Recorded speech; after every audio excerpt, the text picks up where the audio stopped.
सांगलीतील गुन्हेगारी कठोरपणे मोडून काढा, आमदार सुधीरदादा गाडगीळ जिल्हा पोलीस अधीक्षकांची भेट।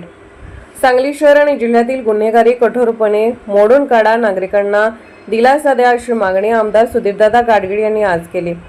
जिल्हा पोलीस अधीक्षक तुषार दोशी यांची भेट घेऊन त्यांनी सांगलीतील कायदा सुव्यवस्थेबाबत सविस्तर चर्चा केली। तसेच वेदांत बंडगर यांच्या निर्दयी हत्येबद्दल गुन्हेगारांना कठोरात कठोर शिक्षा झाली पाहिजे असेही मत व्यक्त केले।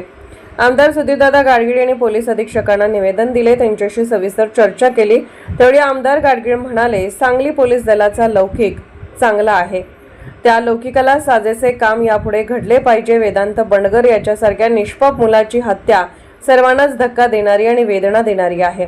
या हत्या प्रकरणाची पाळेमुळे पोलिसांनी खणून काढावीत, गुन्हेगारांना कठोरात कठोर शिक्षा झाली पाहिजे।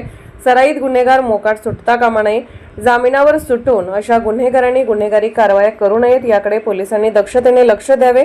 आमदार गाडगीळ म्हणाले, नागरिकांच्या जीवित आणि वित्ताची सुरक्षा हे पोलिसांचे प्रमुख काम आहे।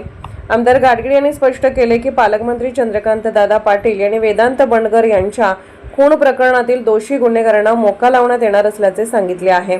तसेच शासन कोणालाही पाठीशी घालणार नाही असे पालकमंत्र्यांनी स्पष्ट केले आहे। त्यामुळे पोलिसांनी आता कोणाचाही मुलाहिजा न ठेवता गुन्हेगारी मोडून काढण्याची मोहीम सुरू करावी।